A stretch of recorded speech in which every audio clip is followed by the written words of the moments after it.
Howdy everybody, David here, and this is another Fantasy Age mechanics tutorial. Now, this particular tutorial, we're going to be looking at one of the main features of Fantasy Age and one of the main selling points, and it's its stunt system. This was actually introduced several years back in the Dragon Age tabletop game. Yes, there is a Dragon Age tabletop game out there. A lot of people don't know about it, but it was also created by Green Ronin, the same company that created the Fantasy Age with the Titan's Grave setting. So it's been around for several years. It's been adjusted and tweaked a couple times, but the stunt die system is a wonderful kind of like award system for... They don't actually come out and call it critting like you would in your traditional D20 game. It's more rolling doubles. So we're going to go ahead and take a look at the in-depth stunt system here in Fantasy Age. It's really good. So stunt points. You get stunt points from the stunt die. Now you're going to see down here I've got 3 die. Every roll pretty much, and excluding your damage rolls, pretty much every type of mechanic roll, ability checks, any kind of focus check, your attack rolls, they're all going to be 3d6. Plus any kind of modifier for your ability, and if you have any kind of ability focus or magic item, then you'll go ahead and add those bonuses in too. The bonuses don't mean anything when you're worrying about the stunt die. All you have to worry about are those 3 dies there in front of you, those 3 dice. Usually to make it easy on yourself, just go ahead and have 2 black die and 1 red die. And you can also, buy the Dragon Age dice as well. There's a couple black, 1 red. You just want to make sure that the stunt die is the opposite color die. I mean, you don't have to do black and red. You can do 2 red, or you can do 2 white. It doesn't matter. As long as you have 1 die that's independently different colored from the other 2. That's your stunt die. Now, when you roll doubles, they don't call it, like I said, they don't call it a critical, but it's called a stunt. Basically the same thing, same type of reward as what a critical strike will do. But stunts are so much better than your standard crit from other games, because you would either just add an extra die damage, or you would add or just do max damage. But with the combat stunt system and the spell stunt system in Fantasy Age, it's much more robust and so much more fun to do. You can do a lot more stuff with these stunts. Now, the 3 die that I have here will say that I picked them up and I shook them and I rolled them. And I got a 5, a 6, and a 6. Alright? That means that I generated stunt points, because now I have a double on one of the black die and a double on the stunt die. Now, it could also be 2 6s on the black die, but as long as I have doubles on any of the 3 die, it doesn't matter. So you do not, and I repeat, you do not have to have one of the matching numbers on the off-colored or stunt die. So as long as it's a double on any of them, that's all that matters. Now, once you've determined that you've performed a stunt, then you look at the off-colored die, the stunt die, and in this case, it's a 6. So that means that I'm going to have 6 stunt points to spend. But the attack has to be successful. So if the attack or the spellcast success is not successful, then you don't get to stunt. So it has to be, reiterate it one more time. The attack, the combat attack, melee attack, physical attack has to be successful, or your roll for your successful target number for your spell has to be successful. Fair enough, right? I think so. So now that we've got our successful roll here, that means that I got 6 stunt points to spend. Now the stunt points, there's some rules for using stunt points. Alright? You have to use them when you have them. You cannot save them. You cannot hoard them. You cannot do anything like that. You have to spend them right on the spot. Secondly, looking at the combat stunt chart over here, that means we're going to have 6 points to spend now. You cannot buy the same stunt twice, excluding Skirmish, which is up here. Skirmish, you can see that you can use one or more. That is the exception. And on the spell stunt chart, the exception is powerful casting. Those are the only two stunts that you can use between spell and combat more than one time for your points.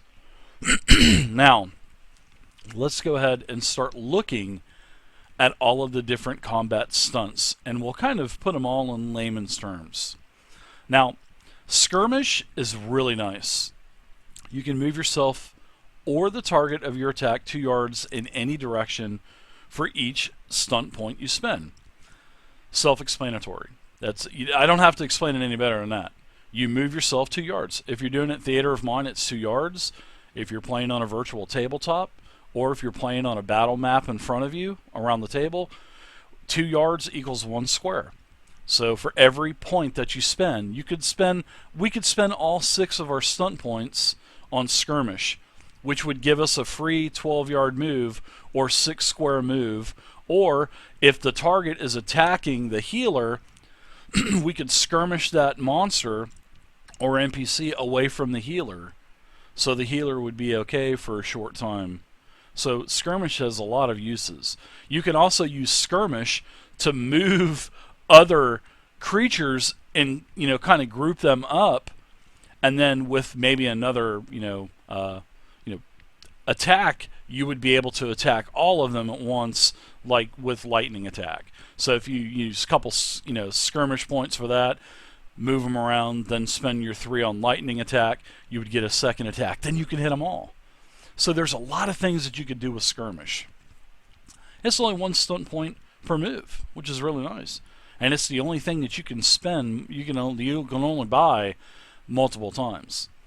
Now, Rapid Reload, this is really nice for the rogues or for the warriors or for a mage using a bow. Missile weapons usually have a minor action reload time, but if you spend 1 point for Rapid Reload, you basically immediately reload the missile weapon. You still have your minor action.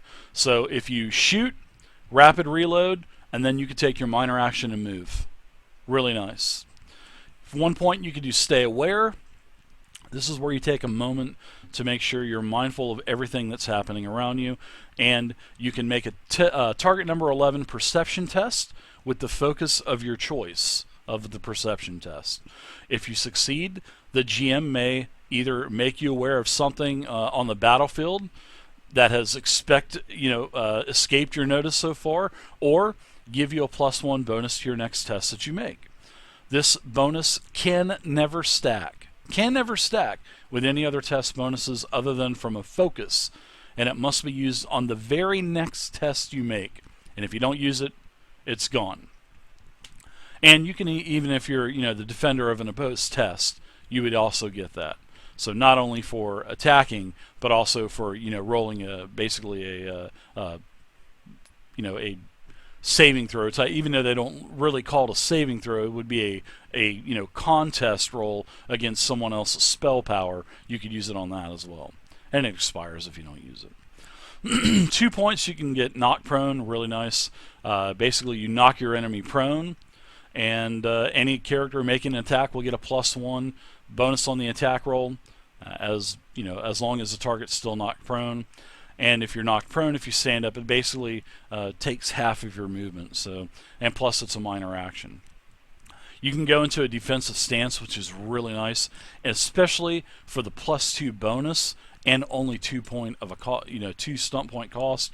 You can do defensive stance, which basically gives you a +2 defense until the beginning of your next turn. Really nice, especially if you've got a lot of creatures around you. Mighty Blow, another great 2 point purchase. This is where you inflict an additional 1d6 extra damage on your target. Next, there's a 2 point Pierce Armor, which is really nice. This is where you find a chink in your enemy's armor. The target's armor rating is halved. And armor rating is basically how much damage you mitigate. So if you have heavy plate on that mitigates 10 damage, then with Pierce Armor, you're rounded down, you're only going to have 5, which is that's pretty significant, especially against a a target with heavy armor on. 2 points, you could do Taunt. This is where you insult or distract one opponent of your choice within 10 yards. That could also bring up some really good role play, and I would actually suggest people using this because this is actually pretty fun. Yeah, this is where you're going to make an opposed test of your communication deception versus the target's willpower discipline. Now, if you win this contest, you'll have your successful taunt, obviously, and the target is going to suffer a -1 penalty on attack rolls and casting rolls on their next turn because you've successfully distracted them and taunted them. I like that. For 2 points, you're going to be able to get Threaten, which this is where you strike a threatening pose, challenging an opponent of your choice within 10 yards of you. 10 yards would be 5 squares translated. Now, you're going to have to make another opposed check, which is going to be your strength intimidation versus a target's willpower self-discipline. And if you win the successful contest, then they must attack you in some way, melee, missile, spell, on their next turn. So basically, it's also sort of like a taunt, but it's just called Threaten. 3 points. Good one, lightning attack. It's probably one of the most used ones. And this is where you can make a second attack against the same enemy or a different one within range and sight. So you must have a loaded missile weapon to make a ranged attack. If you roll doubles on the second attack, you don't get any more stunt points. So that's where something like for a rogue, rapid reload would really come into effect. Because if they did not use rapid reload, then they would have to use their minor action, and then they couldn't do any kind of movements or anything. But with rapid reload, coupled with lightning attack, you can still move and shoot twice. Really nice. 3 points, you can use Setup. This is a new one. This is a new stunt separate from Dragon Age. This is where you create an opening. An ally can exploit. You pick the ally, and then on their next turn, the ally receives a +2 bonus on their ability test of their choice. And, this is basically a decision must be made before the dice are rolled. So, on the next turn, the ally is going to receive a +2 bonus on the ability test of their choice. Straightforward. 4 points, Dual Strike. This is where your attack is so strong it affects 2 targets. Now, the first thing you got to do is pick a secondary target. Now, when you pick the secondary target, there's a couple rules here. The secondary target must be adjacent to you if you're using a melee weapon, or within 6 yards or 3 squares of you, of my primary target, if basically I'm using a missile or ranged weapon. Now, you apply the test result of your original attack roll to the secondary target. Basically, in other words, you only make 1 attack roll and apply it to both. Saves you a little bit of time rolling 2 attacks. You only roll it once. Now, if you hit the secondary target, you roll your normal damage for them also. So, you're going to roll separate rolls for damage, but only 1 to hit roll. Straightforward. 4 points, you're going to be able to seize the initiative. This is where your attack changes the tempo of the battle, and you move to the top of the initiative order. This means you may get to take another turn before some of the other combatants get to act. That's pretty nice. I really like seize the initiative. Now, you'll remain on the top of the order until someone else actually seizes the initiative from you. Then you'll be the second, and then they'll be on top. Straightforward, really nice. I like how you could actually you can actually manipulate the battlefield, and you can get another attack in. But you could but when you use seize the initiative, there are other things that you could have done. Maybe lethal blow or lightning attack or mighty blow. So seize the initiative would have to be for ideal situations. Now, speaking of lethal blow, this is the only 5 stunt point cost, and this is where you inflict an extra 2d6 on your attack. Very nice. These are all of the combat stunts. Like I said, the only one that you can use more than once is Skirmish. Skirmish is used all the time. Now we're going to take a look at the spell stunts. Spell stunts you generate like this. Every spell has a target number for success. If you are successful on your target number roll. Say if you use Arcane Blast at a 12 target number, if you roll 12 or higher, your spell's successful. And if you roll doubles, like here, then you'll have 6 stunt points to spend. It works the same way as your melee combat stunts. There's not as many spell stunts, but these are pretty lethal. So the only multi-purchase spell stunt that you can do is powerful casting, like I mentioned a couple of minutes ago. Now, powerful casting increases the spell power of your spell by 1 per stunt point that you spend, and to a maximum of 3. Now, your spell power is basically your target number that your opposing targets, basically like a saving throw DC, they need to roll against you. So if you use Arcane Blast, they need to do a dexterity, an acrobatics dexterity roll.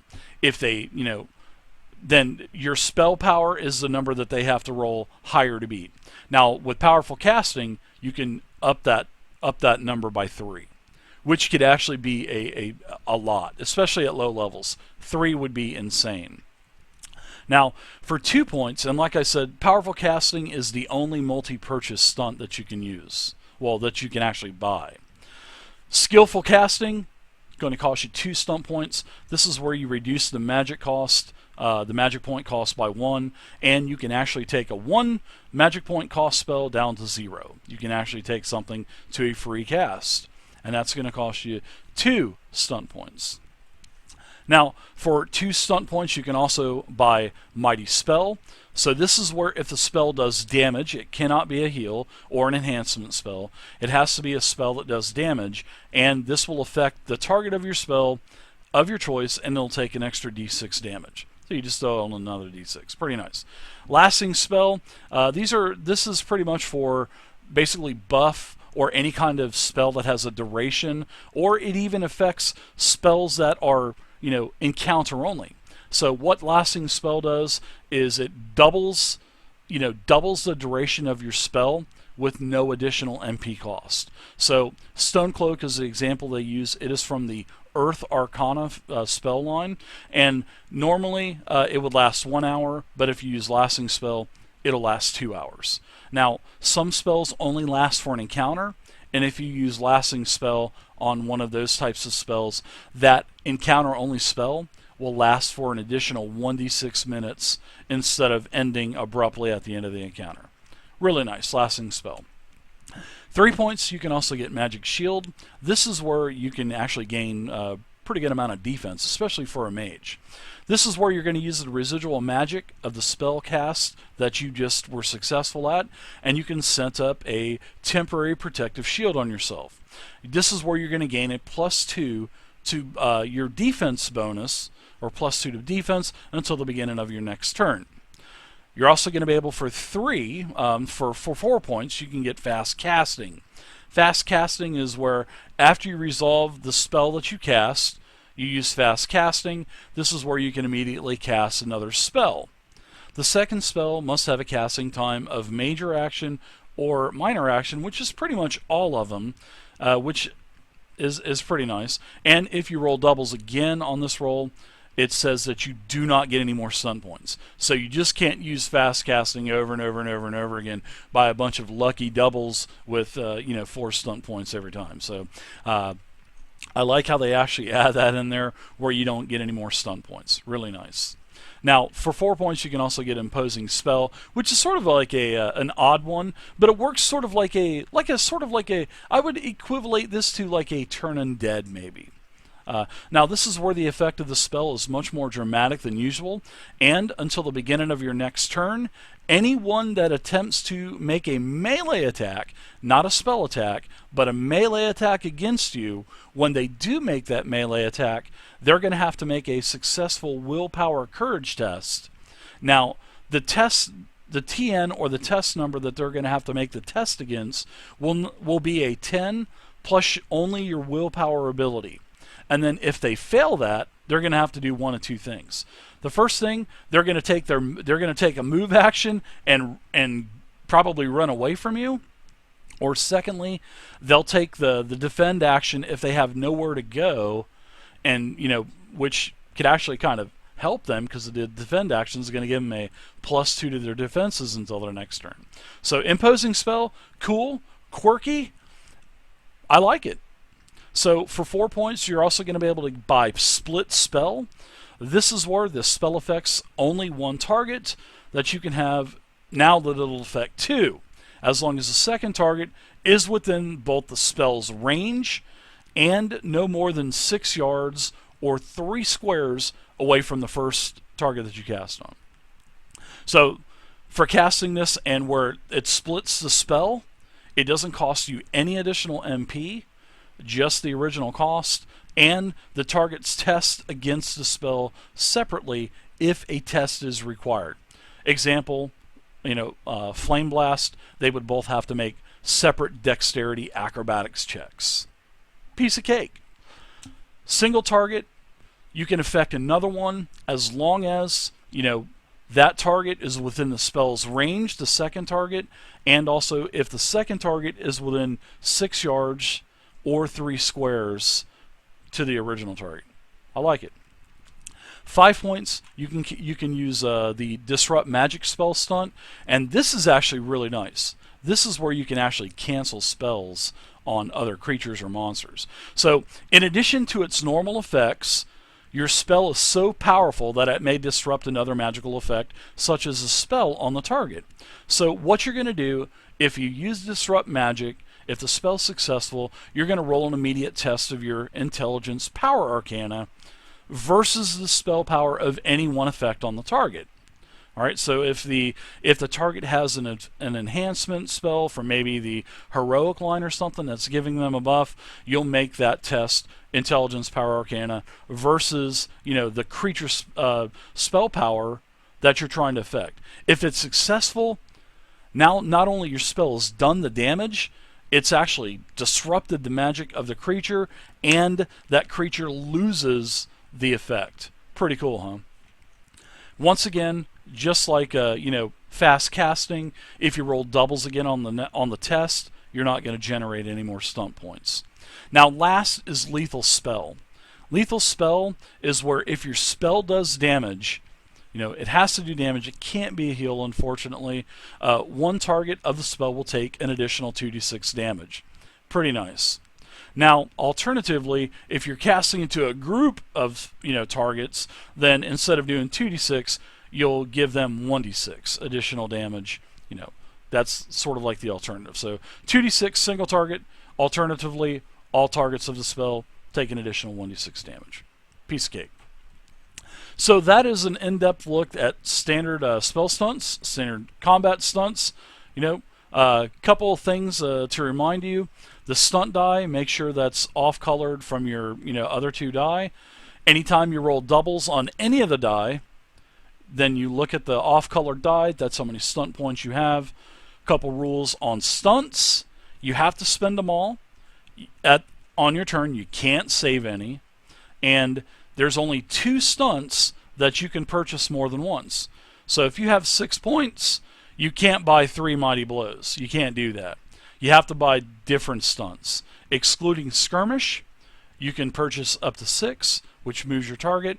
Or if you want to buy 3 powerful casting upgrades, you can upgrade your spell power TN by basically a maximum of over 3. There you go, everybody. I hope you guys enjoyed what is a stunt in Fantasy Age. A lot of people have been asking, a lot of people get confused, and don't get confused. If you roll double on any of the die, the double doesn't have to be on the stunt die. Just to reiterate that one more time. It doesn't have to be the stunt die. It could be any of the 3 dies. And then just look at the stunt die to see how many points you have. Piece of cake. Anyways, guys, gals, enjoy it. Please feel free to leave a comment down below. If you haven't followed the YouTube channel, please subscribe. Also like and leave a comment. And until next time, my name is David, and we'll talk some more Fantasy Age down the line.